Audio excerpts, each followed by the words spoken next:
Welcome to the One God Report podcast. Bill Schlegel here. This episode, and most likely a few episodes to follow, I am going to be reading from the theological blog by author Troy Salinger. His blog is called Let the Truth Come Out, and he is beginning a series of articles where he responds to Rabbi Tovia Singer, a YouTube personality who deals with Christian claims about the Bible. With Troy's permission, I wanted to read the article to have an audio version available, since many people find the audio easier to access compared to the reading of the blog. This article is called Answering Rabbi Tovia Singer, Jewish Hermeneutics, the Resurrection of the Messiah on the Third Day. I think this article is very good. I'm going to read it and in some cases make a bit of a response. Let me just first start out by saying that I've listened to Rabbi Singer quite a bit on his YouTube videos, and I agree with much of what he says, that God is not a triune being, nor is Jesus a God-man.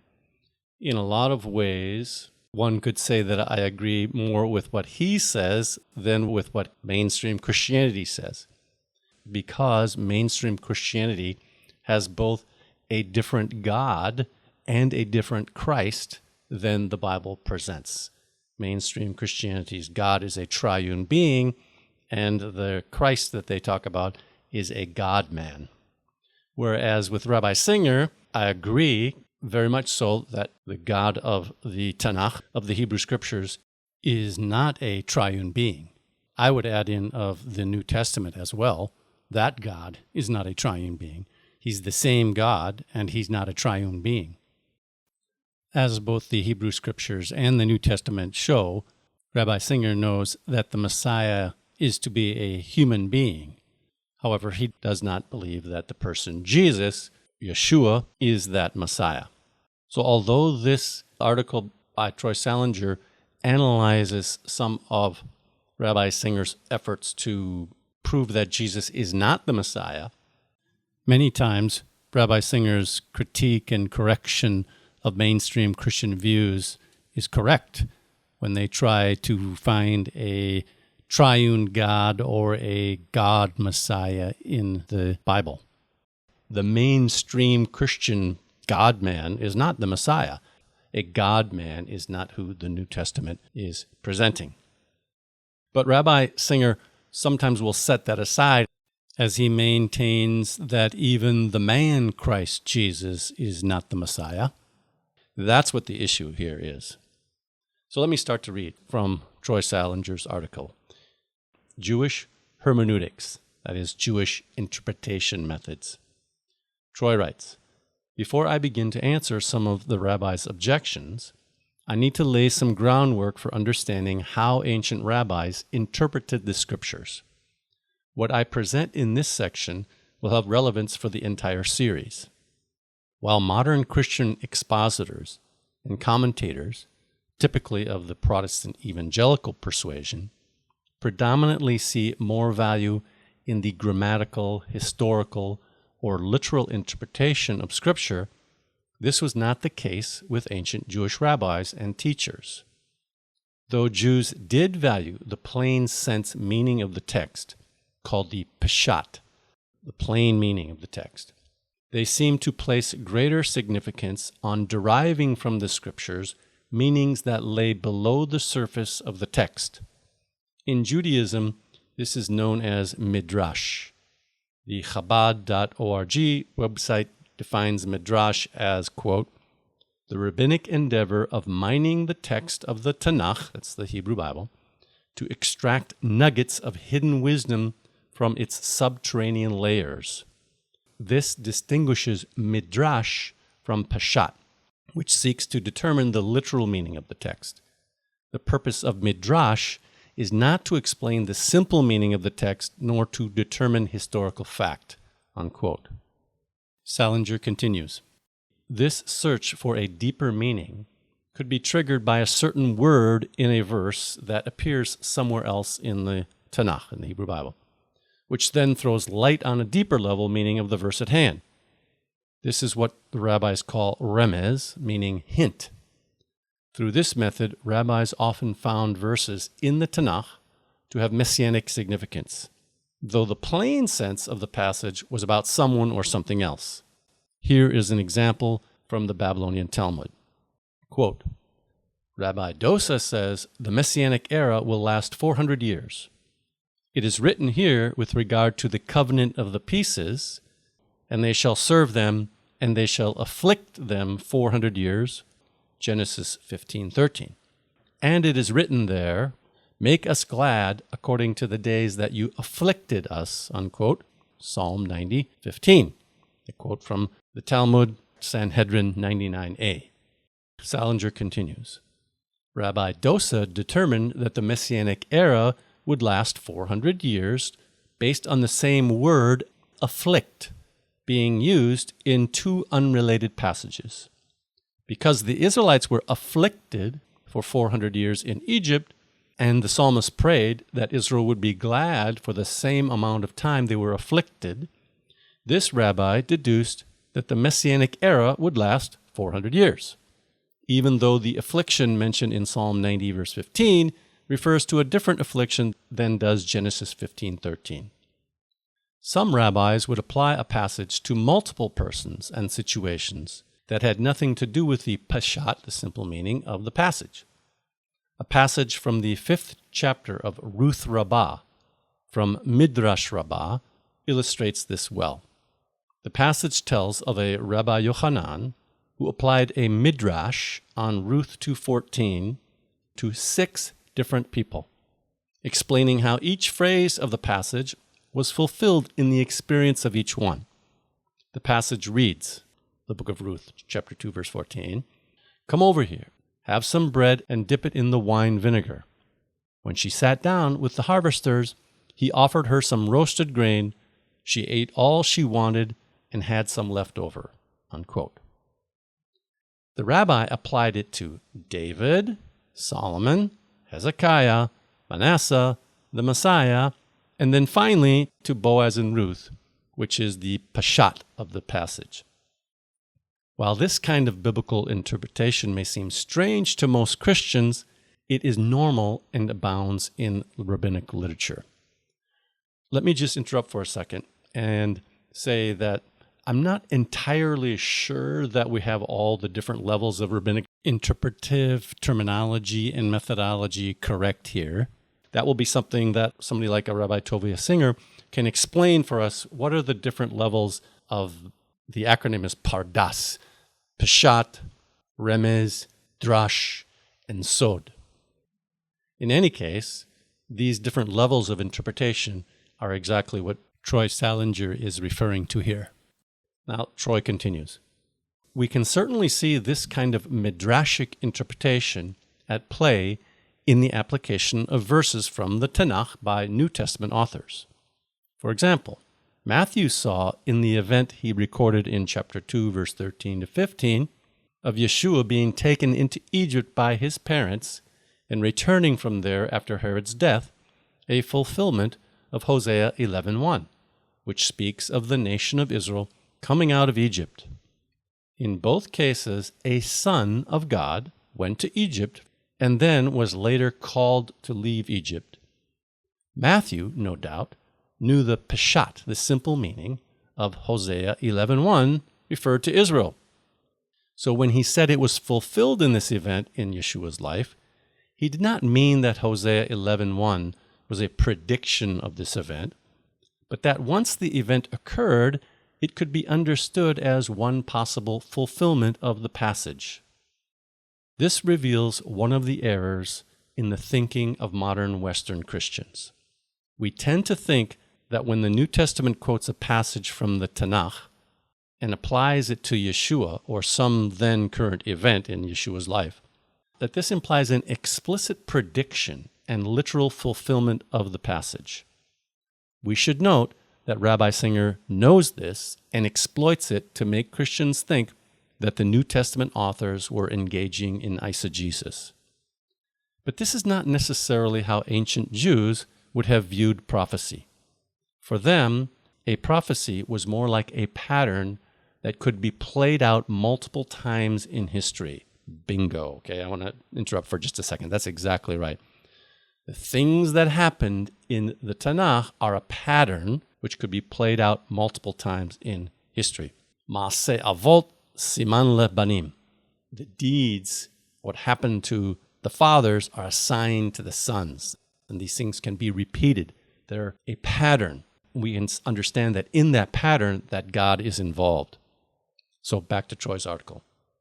For sure, if there was an explicit prediction, then of course it will in its time be fulfilled literally. But the prophecy would still be considered open to further fulfillments in history, especially pertaining to the Messiah or the messianic age. It is stated in Talmud Brachot 34b that Rabbi Yochanan said, all the prophets only prophesied with regard to the days of Messiah. Unquote. A good example of a midrash which ignores the peshat of the passage and interprets it messianically is Targum Zechariah 4:7.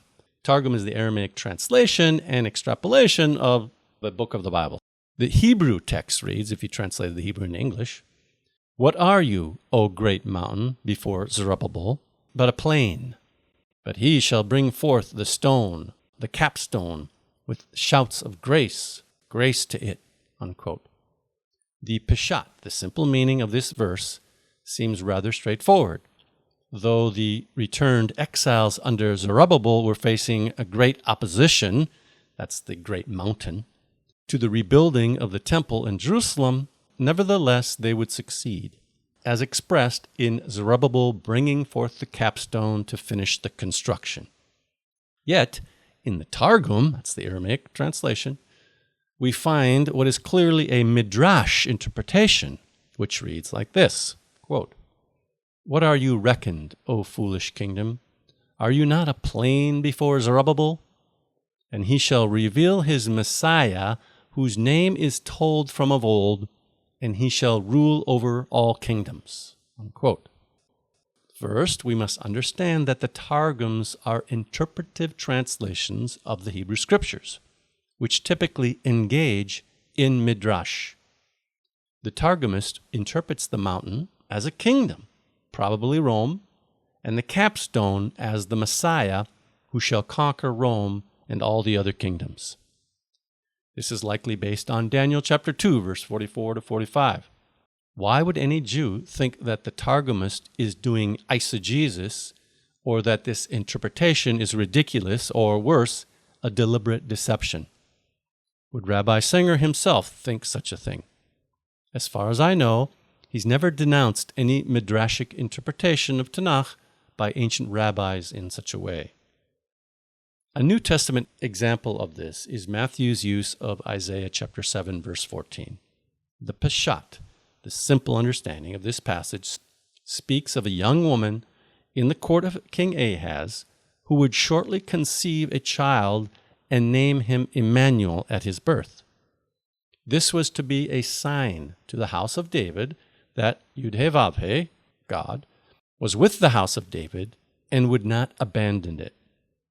So, we should not think that Matthew understood this passage as a direct prediction of Yeshua's unusual conception and birth, which was then fulfilled literally in the events he recorded in chapter 1, verses 18 to 23. I'm going to interrupt for just a second. I know mainstream Christians that insist that that's the case. They think that Isaiah chapter 7, verse 14 is only speaking of a virgin birth of the Messiah Jesus. They're wrong, and that's why Rabbi Salinger can point out to them that they're wrong. Now back to Troy's article. Rather, we should understand him, that's Matthew, to mean that the passage, already have been fulfilled literally in history, is now completed or filled up to the full in the events of Yeshua's birth. Just like the original fulfillment, Yeshua's birth was a sign to the house of David, as well as to all Israel, that God was still with them and had not abandoned them. This type of fulfillment could not have been predicted from the prophecy itself, but only after the fact could the prophecy be interpreted in light of what occurred. While Rabbi Salinger denounces this kind of midrash in the New Testament, he does not do so when the same is found in the rabbinic writings. So let me interject one more time. That fulfillment, again, it comes back to the idea of a pattern. We see something happened in the Tanakh. It's a pattern for what happens in the life of Yeshua. And we say, whoa, this is the same God involved. Back to Troy's article. In Psikta, derives Kahana 9:3-4, Isaiah 52:13 is interpreted to refer to Rabbi Akiva, who was martyred by the Romans in 135 AD. Since other rabbinic sources applied this passage to the Messiah, son of David, this appears to be another level of fulfillment. The passage reads as follows, Pesikta dirav kahana. Quote, another interpretation of Behold, my servant shall prosper, Isaiah 52:13. This refers to Rabbi Akiva. When Rabbi Akiva was taken out to be executed, it was the hour for reciting the Shema. They were raking his flesh with iron combs, and he was accepting upon himself the yoke of the kingdom of heaven. But the Holy One, blessed be he, said, Rabbi Akiva, because you sanctified my name in public, I will sanctify my name through you in public. Behold, my servant shall prosper, he shall be exalted and lifted up, and shall be very high. Isaiah 52:13. This is Rabbi Akiva, who prospered through Torah, was exalted through suffering, and was lifted up through martyrdom. Unquote. We can see that it could not have been predicted, based on Isaiah chapter 52, verse 13, that a Rabbi Akiva would come on the scene one day and be martyred for his devotion to Torah. But after the fact, rabbis could read Isaiah 52:13 in light of Rabbi Akiva's martyrdom and see it fulfilled in him. How much more appropriate would it be for Jews who believed that the Messiah, son of David, had indeed appeared on the scene of human history, to see specific aspects of his life and experience reflected in their scriptures, even in places where the peshat pertained to someone else. Our Lord Yeshua himself engaged in this type of midrash, finding alternative interpretations to the peshat of a passage. In Matthew 26:31, it is recorded that as Yeshua and his disciples were on their way to Gethsemane, following the Last Supper, he told them, quote, This very night you will all fall away on account of me, for it is written, I will strike the shepherd, and the sheep of the flock will be scattered. Unquote. It is clear that he quoted Zechariah 13:31, applying it to his arrest and the subsequent reaction of his closest disciples. As Matthew 26:56 says, Then all the disciples deserted him and fled. But what is also clear is that this is not what the plain literal sense of the passage is referring to. The passage seems, to my mind, to be messianic, i.e., the shepherd, the man who is Yud-Heh-Vav-Heh's associate, is the Messiah, the promised son of David. God calls for a sword to strike the shepherd, which refers to Messiah's rejection by the flock and his death. But the remainder of the passage speaks of the result of the Messiah's rejection and death upon the sheep, i.e., they're scattered and many perish in the land. This appears to refer to the destruction brought about by Rome and the dispersion of the Jews into the nations in AD 70. So, the literal meaning of the flock is the Israelites living in the land in 70 AD, and in the alternative meaning that Yeshua gives, it refers to his disciples. In the literal meaning, the scattering of the flock refers to the dispersion of Israel into the nations in AD 70, and in the alternate meaning given by Yeshua, it refers to his disciples deserting him and fleeing in fear.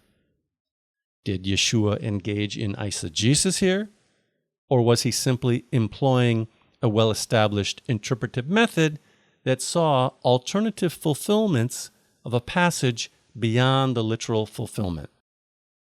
I'll interrupt briefly again to just say that while not all rabbinic interpretation would agree with Troy's historical interpretation of Zechariah 13, peshat, the original meaning.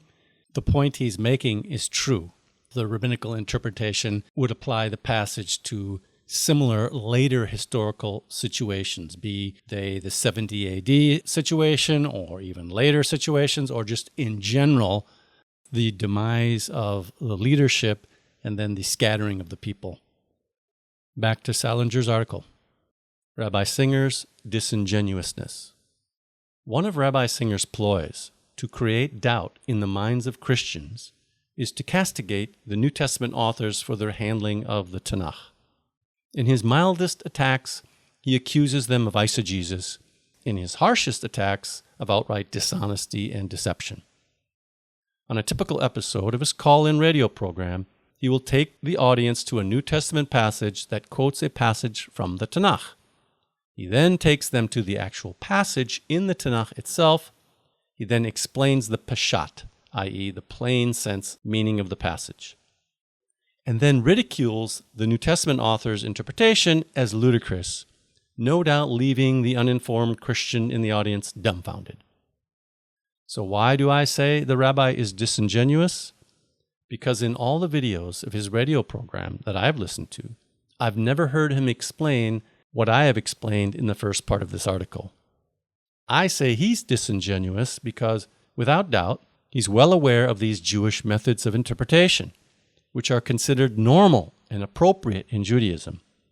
He also knows that rabbinic literature is replete with this kind of interpretation of Tanakh. Yet he has never, to my knowledge, ridiculed any of the great rabbis of the past for doing eisegesis. The question must be asked, why doesn't Rabbi Tovia castigate and ridicule the great rabbis of Judaism for employing the same kind of non-literal interpretation of the Tanakh that the New Testament authors engaged in? Since the only exegesis he ever gives any passage from the Tanakh is the peshat, does this mean he doesn't consider midrashic interpretation to be a valid form of exegesis? I find it highly unlikely.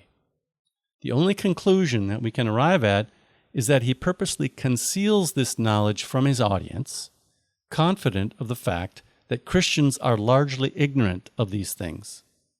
Rabbi Singer capitalizes on this ignorance to make it appear that the New Testament authors were being deceptive in how they handled the Tanakh, purposely misleading their audience to persuade them to believe in Yeshua as the Messiah.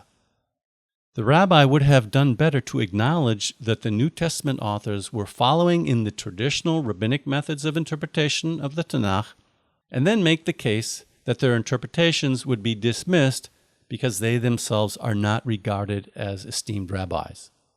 But this just wouldn't be a strong enough criticism, especially since Paul himself was a Pharisee who studied under one of the greatest rabbis of that period, Gamaliel.